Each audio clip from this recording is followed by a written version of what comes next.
નમસ્કાર દર્શક મિત્રો, મંતવ્ય ન્યૂઝમાં આપનું સ્વાગત છે। સિટી લાઈવ સાથે હું છું હિનલ। સમાચારની શરૂઆત કરી અમદાવાદથી। અમદાવાદમાં ગેરકાયદે રહેતા બાંગ્લાદેશી સામે કાર્યવાહી કરવામાં આવી હતી। અત્યાર સુધી 100થી વધુ લોકો ગેરકાયદે હોવાનું બહાર આવ્યું છે। 890 બાંગ્લાદેશીઓની અટકાયત કરી તપાસ હાથ ધરી છે। મોટાભાગે પુરુષ વર્ગ કરતાં સ્ત્રીઓનું પ્રમાણ વધારે છે। આ લોકો દ્વારા નાની છોકરીઓને દેહ વ્યાપારમાં સંડોવવામાં આવે છે। 51 ગેરકાયદે બાંગ્લાદેશીઓને ડિપોર્ટ કર્યા હતા। ગેરકાયદે વસતા બાંગ્લાદેશીઓનું વેરિફિકેશન પણ થઈ રહ્યું છે।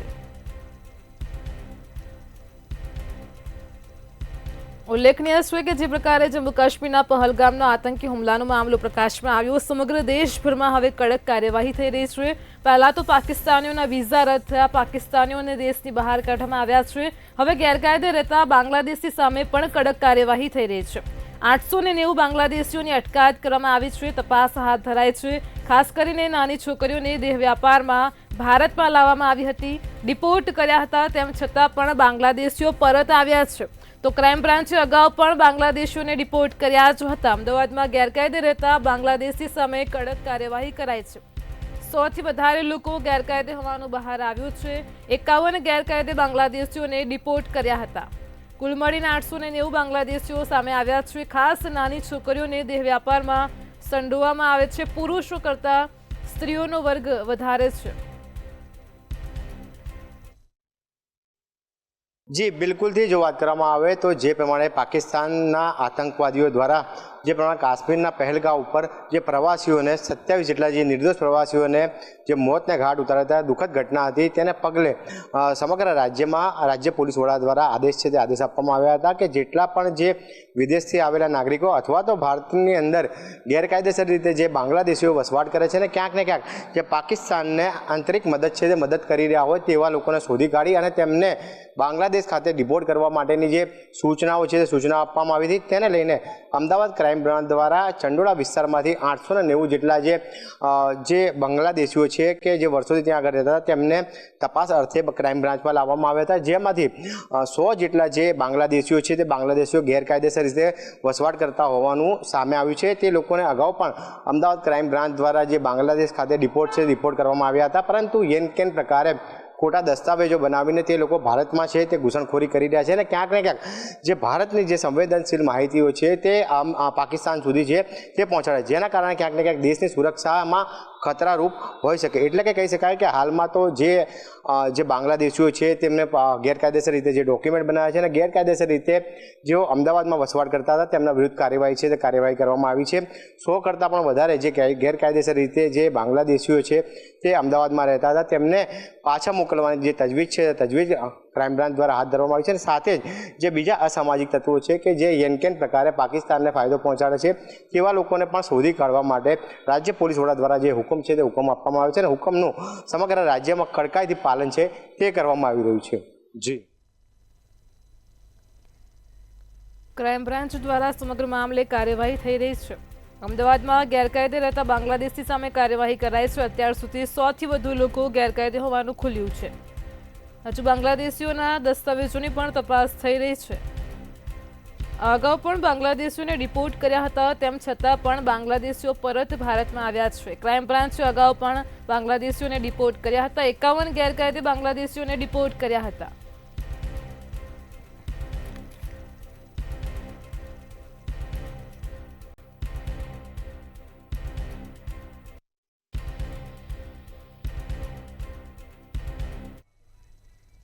સુરતના યુવકોએ લાલ ચોકમાં તિરંગો લહેરાવ્યો હતો। આતંકવાદી હુમલા બાદ સુરતના યુવાનો કાશ્મીર ગયા હતા અને ત્યારે સંવેદનશીલ એવા લાલ ચોક વિસ્તારમાં તિરંગો લહેરાવ્યો હતો। આતંકવાદી હુમલા બાદ સુરતના યુવાનોએ સંદેશ આપ્યો હતો। ઉલ્લેખનીય છે કે જમ્મુ કાશ્મીરના પહલગામમાં હિન્દુ ધર્મના છો એમ પૂછીને ગોળીબાર કરવામાં આવ્યો। 3 ગુજરાતી સહિત 26 લોકોના મોત થયા અને ત્યારબાદ સમગ્ર દેશમાં વિરોધ ફાટી નીકળ્યો છે। લોકોમાં આક્રોશ છે કે આખરે આતંકવાદીઓ સામે ક્યારે પગલાં લેવામાં આવશે। આ જે ઘટના બની છે તેની સામે સરકાર ક્યારે બદલો લેશે તેને લઈને લોકો ઠેર ઠેર વિરોધ કરી રહ્યા છે। સુરતના યુવાનો આ હુમલાની ઘટના બાદ કાશ્મીર પહોંચ્યા। કાશ્મીરનો સંવેદનશીલ એવો વિસ્તાર લાલ ચોક વિસ્તાર, જેમાં સુરતના યુવાનોએ તિરંગો લહેરાવ્યો છે અને એક પ્રકારે વિરોધ કર્યો છે। તો આતંકવાદી હુમલા બાદ સુરતના યુવાનો લાલચોક વિસ્તારમાં ગયા હતા અને તિરંગો લહેરાવ્યો હતો. પોલીસની હાજરીમાં જ લોકોએ તિરંગો લહેરાવ્યો છે. ઉલ્લેખનીય છે, જમ્મુ કાશ્મીરનો લાલચોક વિસ્તાર સંવેદનશીલ વિસ્તાર છે. ત્યાં સુરતના યુવાનો પહોંચ્યા અને તિરંગો લહેરાવ્યો હતો. વિવિધ પ્રકારે હવે લોકો સમગ્ર દેશભરમાં વિરોધ કરી રહ્યા છે, રજૂઆતો કરી રહ્યા છે કે આખરે ન્યાય ક્યારે મળશે. આતંકવાદીઓના ઘરમાં ઘૂસીને ગોળીબાર કરવાનો દિવસ આવી ગયો છે. લોકોની ખાસ ઉગ્ર માંગ છે. જે 26 લોકો મૃત્યુ પામ્યા છે, શ્રદ્ધાંજલિ આપવામાં આવી, અંતિમ યાત્રા નીકળી, પરંતુ બદલો ક્યારે લેવાશે તેને લઈને સમગ્ર દેશભરમાં આક્રોશ છે. આ વચ્ચે સુરતના યુવાનો જમ્મુ કાશ્મીરના સંવેદનશીલ વિસ્તાર લાલચોકમાં પહોંચ્યા. લાલચોકમાં તિરંગો લહેરાવ્યો અને ખાસ કરીને તિરંગો લહેરાવી એક સંદેશ આપવાનો પ્રયત્ન કર્યો છે. આ યુવાનોએ સંદેશ આપ્યો છે, અમે પણ હિન્દુ ધર્મના છીએ, અમે પણ ભારતના છીએ, અમને પણ ગોળી મારી દો. આ પ્રકારનો સંદેશ સુરતના યુવાનોએ જમ્મુ કાશ્મીરના લાલચોક વિસ્તારમાં આપ્યો છે.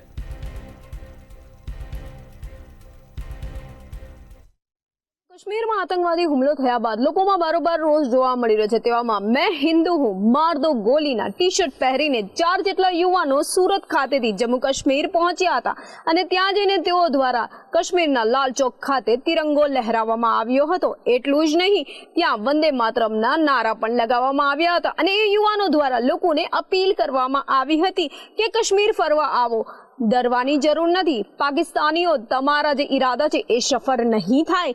આ યુવાનો સુરત ખાતેથી ગયા હતા, જેમાંથી એક યુવાન નરેન્દ્ર ચૌધરી હતા અને એમની સાથે અન્ય 3 એમના મિત્રો હતા, જેઓ અહીંથી આ ટી શર્ટ પહેરીને ગયા હતા અને ટી શર્ટ પર લખ્યું હતું મેં હિન્દુ હું, #માર દો ગોલી. જો કે ત્યાં જતા વેરાએ તેમને લોકલ પોલીસ દ્વારા રોકવામાં પણ આવ્યા હતા, પરંતુ પોલીસને ક્યાંક સમજણ આપીને તેઓ આગળ નીકળી ગયા હતા અને ત્યારબાદ તેમના દ્વારા જમ્મુ કાશ્મીરના લાલચોક ખાતે જઈને તિરંગો પણ લહેરાવવામાં આવ્યો હતો. આતંકવાદી હુમલા બાદ લોકોમાં બારોબાર રોષ જોવા મળી રહ્યો છે. લોકોની અંદર એક ભયનો માહોલ છે, પરંતુ આ યુવાનો દ્વારા કહેવામાં આવ્યું હતું કે તમે ધર્મ પૂછીને માર્યું છે, તો હવે અમે અમારો ધર્મ સામેથી બતાવીએ છીએ, પરંતુ તમારા ઈરાદા સફળ નહીં થવા દે. 4 જેટલા યુવાનોએ જમ્મુ કાશ્મીર જઈને ભારતનો તિરંગો લહેરાવ્યો છે. જી, તો જે પ્રકારે દ્રશ્યો સામે આવ્યા છે, સુરતના યુવકોએ શ્રીનગર વિસ્તારમાં લાલચોકમાં તિરંગો ફરકાવ્યો, સાથે જ કહ્યું મેં હિન્દુ હું, #માર દો ગોલી લખેલી ટી શર્ટ પહેરી અને પાકિસ્તાનને લલકાર ફેંક્યો છે. તો આ લોકોએ સંવેદનશીલ વિસ્તારમાં જઈને તિરંગો લહેરાવ્યો છે. પોલીસની હાજરીમાં જ આ પ્રકારના દ્રશ્યો સામે આવ્યા છે.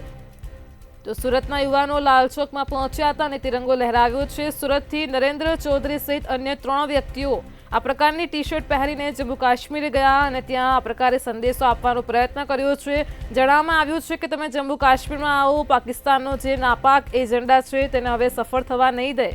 સરકાર આ સામે આગામી સમયમાં કડક પગલાં લઈ રહી છે.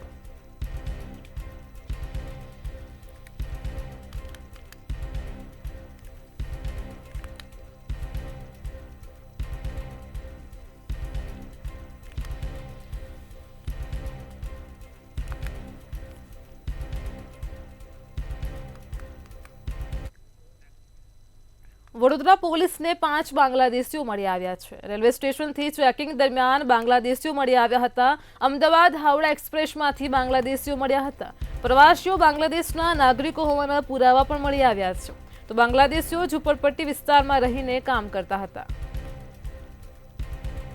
વડોદરાથી સમાચાર સામે આવ્યા. વડોદરા પોલીસને બાંગ્લાદેશીઓ મળી આવ્યા છે. અમદાવાદ હાવડા એક્સપ્રેસમાંથી બાંગ્લાદેશીઓ મળી આવ્યા. તે લોકો બાંગ્લાદેશના જ છે તે હોવાના પુરાવા પણ મળી આવ્યા છે. આ પ્રવાસીઓ બાંગ્લાદેશના નાગરિક છે. બાંગ્લાદેશીઓ ઝુંપડપટ્ટી વિસ્તારમાં રહીને કામ કરતા હતા. તો વડોદરા પોલીસને 5 બાંગ્લાદેશીઓ મળી આવ્યા હતા. ઉલ્લેખનીય છે કે જે પ્રકારે અત્યારે દેશમાં માહોલ છે, જમ્મુ કાશ્મીરની જે ઘટના બની ત્યારબાદ ઠેર ઠેર સઘન ચેકિંગ થઈ રહ્યું છે, શકમંદોની પૂછપરછ થઈ રહી છે અને વચ્ચે જ વડોદરા પોલીસને 5 બાંગ્લાદેશીઓ મળી આવ્યા છે. બાંગ્લાદેશી હોવાના પુરાવા પણ મળી આવ્યા છે. ઉલ્લેખનીય છે કે આ પહેલા પણ બાંગ્લાદેશીઓને ડિપોર્ટ કરવામાં આવ્યા હતા, તેમ છતાં પણ ફરી બાંગ્લાદેશીઓ ભારતમાં આવ્યા છે. રેલવે સ્ટેશનથી ચેકિંગ થઈ રહ્યું હતું અને તે દરમિયાન વડોદરા પોલીસને 5 બાંગ્લાદેશીઓ મળી આવ્યા. સાથે જ તમામ 5 લોકો બાંગ્લાદેશના જ હોવાના પુરાવા પણ મળી આવ્યા છે. અમદાવાદ હાવડા એક્સપ્રેસમાંથી બાંગ્લાદેશીઓ મળી આવ્યા. આ તમામ લોકો ઝૂંપડપટ્ટી વિસ્તારમાં રહીને કામ કરતા હતા. ચોક્કસથી જે રીતે જમ્મુ કાશ્મીરના પહેલગામમાં આતંકી હુમલો થયા બાદ સમગ્ર દેશમાં એક એલર્ટનું મોડ છે અને દેશની અંદર રહેતા પાકિસ્તાની અને બાંગ્લાદેશી નાગરિકોની તાત્કાલિક ધોરણે તેઓને દેશ બહાર જવાના આદેશ કેન્દ્ર દ્વારા કરવામાં આવ્યા છે. કેન્દ્ર સરકારની આ જે આદેશ છે તેને લઈને ગુજરાત રાજ્ય પોલીસ વિભાગ દ્વારા તમામ વિભાગોનું સઘન પોલીસ પેટ્રોલિંગ સાથેનું ચેકિંગ હાથ ધરવામાં આવ્યું છે. તેવામાં વડોદરા રેલવે પોલીસ દ્વારા એક મોટી સફળતા પોતાની કામગીરી દરમિયાન તેમના હાથે લાગી હતી. વડોદરા રેલવે પ્લેટફોર્મ નંબર 1 ઉપર અમદાવાદ હાવડા એક્સપ્રેસમાંથી 5 જેટલા ઈસમો શંકાસ્પદ હાલતમાં રેલવે પોલીસને મળી આવ્યા હતા. જેની તપાસ કરતા તમામ 5 ઈસમો મૂળ બાંગ્લાદેશના નિવાસી નીકળ્યા હતા. આ 5 ઈસમોની વાત કરીએ તો તે પૈકીના 4 એટલે કે પતિ પત્ની અને તેના 2 બાળકો અમદાવાદ વિસ્તારમાં આવેલ ઓઢવ ની ઝૂંપડપટ્ટીમાં રહીને કચરો એકત્રિત કરવાની કામગીરી કરે છે. જ્યારે અન્ય એક ઈસમ છે એ મૂળ બાંગ્લાદેશનો છે, પરંતુ સુરત ખાતે છેલ્લા કેટલાય વર્ષોથી બિનઅધિકૃત રીતે રહીને ભીખ માંગીને પોતાનું જીવન નિર્વાહ કરતો હોવાની વિગતો પોલીસના ચોપડે નોંધાઈ છે. પોલીસ તપાસમાં એ પણ બહાર આવ્યું છે કે તમામ લોકો પાસે ભારત ખાતે રહેવાના કોઈ પણ દસ્તાવેજી પુરાવા કે કાગળો ન હતા. આ ઉપરાંત બાંગ્લાદેશના આધાર કાર્ડ અને અન્ય જરૂરી દસ્તાવેજોના આધારે પોલીસે પુષ્ટિ કરી હતી કે તમામ નાગરિકો છેલ્લા કેટલાય વર્ષોથી ઘૂસણખોરી કરીને ભારતની અંદર બિનઅધિકૃત રીતે રહેતા હતા. ત્યારે હવે પોલીસે આ તમામની અટકાયત કરીને તેઓ સામે કાયદેસરની કાર્યવાહી હાથ ધરી છે. અલબત્ત રાજ્યની અંદર વડોદરામાં છેલ્લા કેટલાય દિવસોમાં પોલીસ દ્વારા જેટલા પણ બાંગ્લાદેશી અને પાકિસ્તાની નાગરિકો છે તેઓને તપાસ કરવામાં આવી રહી છે અને જે લોકો પોલીસના ચોપડે નોંધાયેલા છે તેવા તમામ લોકોને હાલ ભારત દેશની બહાર કાઢવાના પ્રયાસો પણ પોલીસ દ્વારા કરવામાં આવી રહ્યા છે. જી ઉલ્લેખનીય છે કે જે પ્રકારે જમ્મુ કાશ્મીરના પહલગામનો આતંકવાદી હુમલાનો મામલો પ્રકાશમાં આવ્યો ત્યારબાદ સમગ્ર દેશમાં પોલીસ એક્શન મોડમાં છે. જે શકમંદો છે ગેરકાયદેસર રીતે ભારત દેશમાં વસવાટ કરી રહ્યા છે તેમાં પાકિસ્તાનીઓ પણ આવી જાય અને બાંગ્લાદેશીઓ પણ આવી જાય. તો તમામ બાંગ્લાદેશીઓને ભારતની બહાર કાઢવાના પ્રયત્નો થઈ રહ્યા છે. સમગ્ર વડોદરા શહેરમાં પોલીસે ચેકિંગ હાથ ધર્યું હતું. તે દરમિયાન રેલવે સ્ટેશન વિસ્તારમાંથી ચેકિંગ દરમિયાન 5 બાંગ્લાદેશીઓ મળી આવ્યા. આ 5 બાંગ્લાદેશીઓ પાસે ભારતમાં રહેવાના પણ કોઈ દસ્તાવેજી પુરાવા ન હતા. આ ઉપરાંત તેઓ બાંગ્લાદેશમાં જ છે તે પ્રકારના પુરાવા પણ મળી આવ્યા છે. પોલીસે હવે સમગ્ર મામલે કડક કામગીરી હાથ ધરી છે.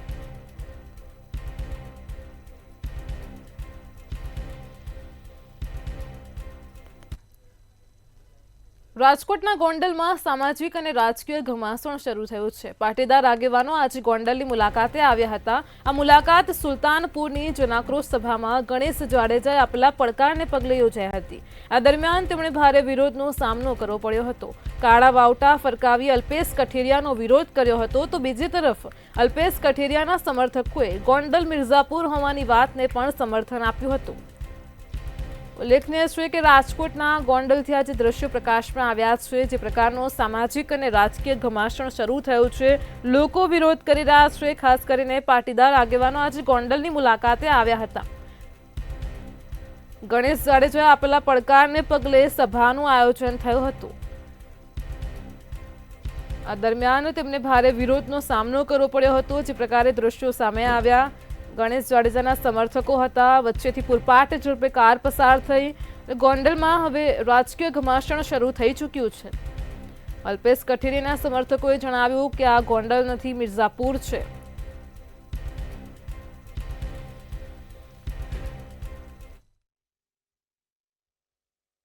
ગોંડલમાં ગણેશ જાડેજા અને અલ્પેશ કથરિયા વચ્ચે થયેલા સાપ્તાહિક યુદ્ધ બાદ સામાજિક અને રાજકીય ઘમાસાણ સર્જાઈ રહ્યા છે. તો ક્યાંક જાહેર સભાની અંદર ગણેશ જાડેજાએ પડકારો પણ આપ્યા હતા અને ત્યારબાદ અલ્પેશ કથરિયા પણ આશાપુરી મંદિરના દર્શન કરીને જ્યારે નીકળ્યા હતા ત્યારે તેમની કાર પર હુમલો બોલી દેવામાં આવ્યો હતો.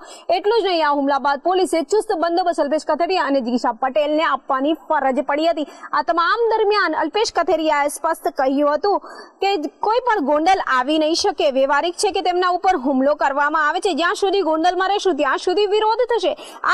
આ તો મિર્ઝાપુર છે. ગોંડલમાં કોઈ વ્યક્તિ આવો ના જોઈએ. આવે તો હુમલો કરવાના તેના માણસો પર, તેમની ગાડી પર, તેમના પરિવારને નુકસાન પહોંચવાનું. કાયદો વ્યવસ્થાની પરિસ્થિતિ અમુક વ્યક્તિઓના ઇશારે નાચવામાં આવે છે એવું સ્પષ્ટ કહેવામાં આવી રહ્યું હતું. જો કે રાજકોટના ગોંડલમાં છેલ્લા કેટલાક સમયથી ગણેશ જાડેજા અને અલ્પેશ કથિરિયા વચ્ચે જે આ વાક યુદ્ધ ચાલી રહ્યું છે, જેને લઈને ગોંડલના રાજકારણ પણ ગરમાયું છે. 2 દિવસ પહેલા સુલતાનપુરમાં યોજાયેલી જે જાહેર સભા હતી ત્યાં ગણેશ જાડેજાએ પડકાર પણ આપ્યો હતો. તેમણે કહ્યું હતું કે આટલા વાગે મારી કાર અહીંથી નીકળશે. જો હિંમત હોય તો કાર્યકર્તાઓને પકડીને બતાવો, કોલર પકડીને બતાવો, અથવા અલ્પેશ ધોલકિયા કે ગોંડલ કે માનું ધાવણ કર્યું હોય તો પણ આવીને મેદાનમાં બતાવો એવું સ્પષ્ટ તેમના દ્વારા કહેવામાં આવ્યું હતું.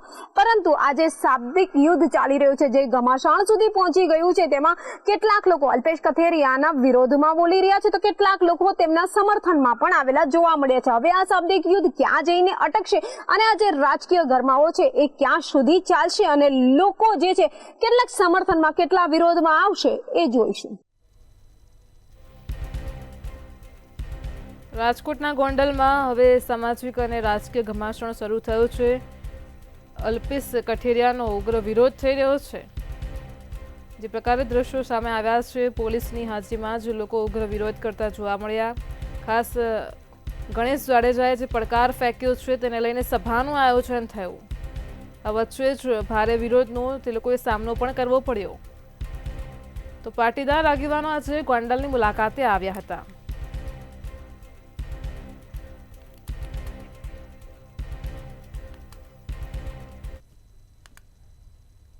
કચ્છમાંથી ફરી એકવાર કોકેનનો જથ્થો મળી આવ્યો હોવાનું સામે આવ્યું છે. ગાંધીધામ બસ સ્ટેશન નજીકથી ડ્રગ્સ મળ્યું હતું. મુકેશ ગેસ્ટ હાઉસમાંથી પંજાબના 2 શખ્સો ઝડપાયા હતા. પોલીસે 29 ગ્રામ કોકેનનો જથ્થો ઝડપી પાડ્યો હતો. 2 આરોપીને 29 લાખના કોકેન સાથે ઝડપી પાડ્યા હતા અને બંને આરોપી સામે ગુનો નોંધીને સમગ્ર મામલે વધુ કામગીરી હાથ ધરી છે. ઉલ્લેખનીય છે, કચ્છમાંથી ફરી એકવાર મોટી માત્રામાં કોકેનનો જથ્થો ઝડપાયો છે. સાથે જ 2 ઇસમોની પણ ધરપકડ કરવામાં આવી છે. 29 લાખના કોકેન સાથે બંને ઝડપાઈ ચૂક્યા છે. મુકેશ ગેસ્ટ હાઉસમાંથી પંજાબના 2 શખ્સો આ ડ્રગ્સ સાથે ઝડપાયા છે. કચ્છથી સમાચાર સામે આવ્યા છે. બંને આરોપીઓ સામે હાલ તો ગુનો નોંધવામાં આવ્યો છે અને સમગ્ર મામલે કડક કાર્યવાહી થઈ રહી છે. કચ્છના ગાંધીધામમાંથી કોકેનનો મોટી માત્રામાં જથ્થો ઝડપાયો છે.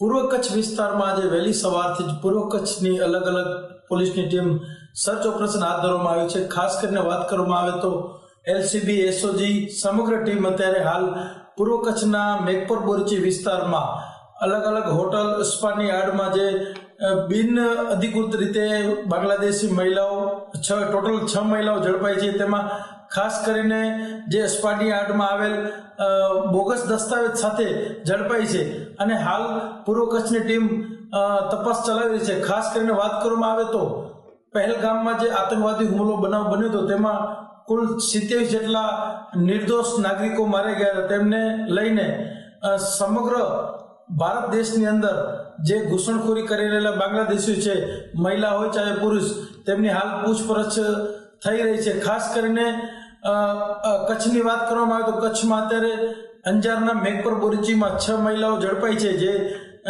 અસ્પાની આડમાં બિન અધિકૃત રીતે ઝડપવામાં આવી છે. જી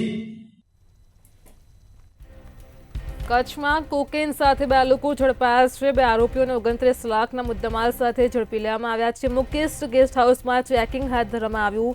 મુકેશ ગેસ્ટ હાઉસમાંથી પંજાબના 2 શખ્સો ઝડપાયા. બંને આરોપીઓ સામે હાલ તો ગુનો નોંધવામાં આવ્યો છે અને સમગ્ર મામલે કચ્છ પોલીસે વધુ કામગીરી હાથ ધરી છે.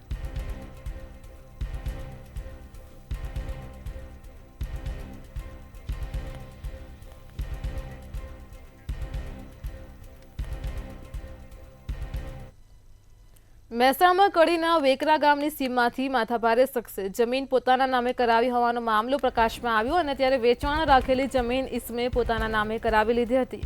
જમીન માલિકી મેળવવા કડી કોર્ટમાં દાવો દાખલ કર્યો હતો અને બિલ્ડર મનન પટેલ અને ભાગીદારોએ દાવો કર્યો હતો. કોર્ટના હુકમથી જમીનનું પંચનામું કરાવ્યું હતું. પંચનામું કરાવ્યું તેને લઈને બંદૂક રાખી મેહુલ રબારી સહિત હુમલો કર્યો હતો। જમીન માલિક બંને ભાગીદારો પર જીવલેણ હુમલો કરાયો હતો અને ત્યારે મેહુલ રબારી સહિત 15 ઇસમો સામે ફરિયાદ નોંધાઈ છે। બાવલુ પોલીસ સ્ટેશનમાં શખ્સો સામે ફરિયાદ નોંધાઈ છે।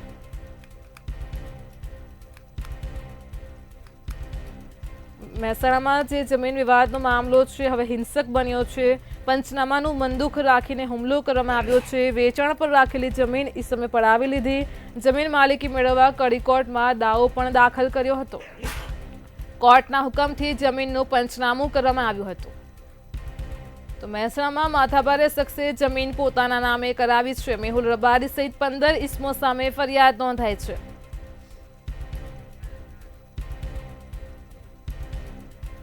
આજ મુદ્દે આપણી સાથે સંવાદદાતા અલ્પેશ પટેલ ફોન લાઈન પર જોડાઈ ગયા છે। જી અલ્પેશ, મહેસાણામાં જે જમીન વિવાદ છે વધુ હિંસક બન્યો છે, સમગ્ર મામલે ફરિયાદ નોંધવામાં આવી છે, પંચનામું થયું છે, શું છે વધુ વિગત?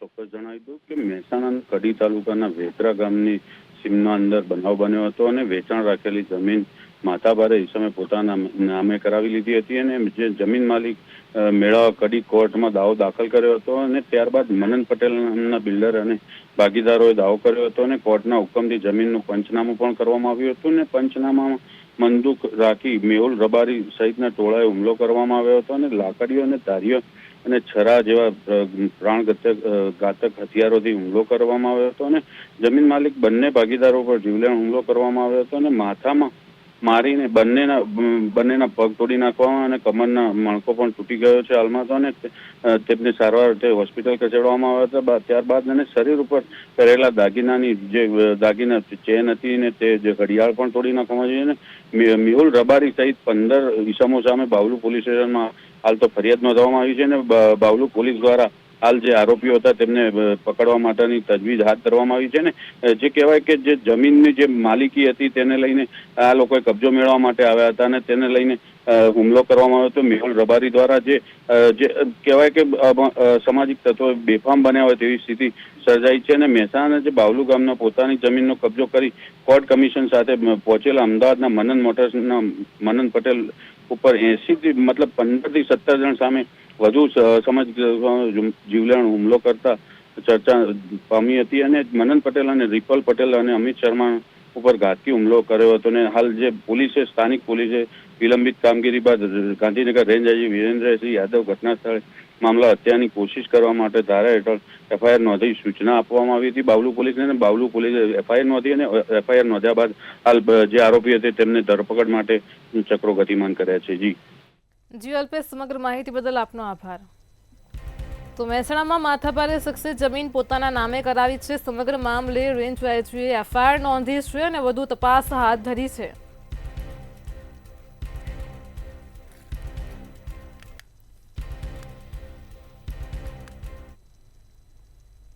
રાજ્યમાં અંગ દઝવાડતી ગરમીનો સતત યથાવત પ્રકોપ જોવા મળી રહ્યો છે। રાજ્યમાં 9 જિલ્લાઓમાં તાપમાન 40 ડિગ્રીને પાર પહોંચ્યું છે। તો રાજકોટમાં સૌથી વધુ 43.9 ડિગ્રી તાપમાન નોંધાયું, જ્યારે અમદાવાદમાં 41.3 ડિગ્રી, બીજી તરફ ગાંધીનગરમાં 40.5 ડિગ્રી તાપમાન નોંધાયું હતું, તેમજ બનાસકાંઠાના દિશામાં 40.8 ડિગ્રી તાપમાન, તો કચ્છના ભુજમાં 42 ડિગ્રી તાપમાન નોંધાયું છે। ગરમીનો પ્રકોપ યથાવત છે। રાજકોટમાં સૌથી વધુ તાપમાન જોવા મળ્યું। આ ઉપરાંત ડીસા અને કચ્છમાં પણ તાપમાનનો પારો 40 ડિગ્રીને પાર પહોંચ્યો છે, તો અમદાવાદમાં 41.3 ડિગ્રી તાપમાન છે। હવામાન વિભાગની જે નવી આગાહી સામે આવી છે તેના વિશે જો વાત કરવામાં આવે તો હજુ પણ રાજ્યમાં ગરમીનો જે પ્રકોપ છે તે યથાવત રહેવાનો છે। ખાસ જો વાત કરવામાં આવે તો આગામી 3 થી 4 દિવસ જે છે તે તાપમાનનો પારો જે છે તે 2 થી 3 ડિગ્રી વધે તેવી શક્યતાઓ જે છે તે હવામાન વિભાગ દ્વારા જણાવવામાં આવી છે।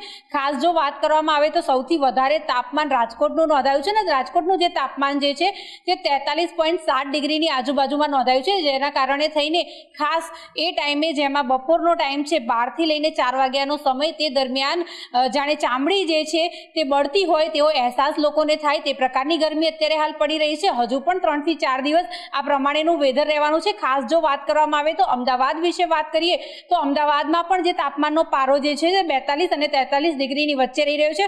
અત્યારે હાલના તાપમાન વિશે જો આપણે વાત કરીએ તો અત્યારે હાલ પણ 42 ડિગ્રી જેટલું તાપમાન જે છે તે નોંધાઈ રહ્યું છે. ખાસ જો વાત કરવામાં આવે તો વડોદરા, સુરત, રાજકોટ ની વાત કરીએ તો ત્યાં પણ 40 ડિગ્રીને પાર જે છે તે તાપમાન થઈ રહ્યું છે. ખાસ જો વાત કરવામાં આવે તો ગરમ અને સૂકા પવનો ફૂંકાઈ રહ્યા છે, જેના કારણે થઈને ગરમીનો વધારે અહેસાસ થઈ રહ્યો છે.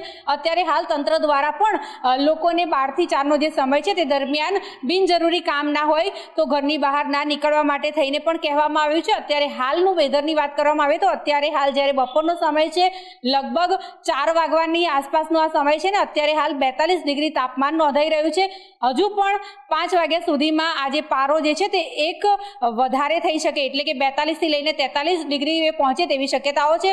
લઘુત્તમ તાપમાન વિશે જો વાત કરવામાં આવે તો 27 થી લઈને 28 જેટલું લઘુત્તમ તાપમાન રાત્રિ દરમિયાન નોંધાઈ રહ્યું છે અને દિવસનું તાપમાન જે છે તે 43 ડિગ્રીને પાર થાય તેવી પણ શક્યતાઓ છે. હજુ પણ 2 થી 3 દિવસ જો વાત કરવામાં આવે તો ગરમી વધશે તેવું હવામાન વિભાગ દ્વારા જણાવવામાં આવ્યું છે. જી. રાજ્યમાં અંગ દજવાળતી ગરમીનો પ્રકોપ સતત યથાવત જોવા મળી રહ્યો છે. દિવસે ને દિવસે તાપમાનમાં વધારો થશે. રાજ્યમાં 9 જિલ્લાઓમાં તાપમાન 40 ડિગ્રીને પાર પહોંચ્યું છે.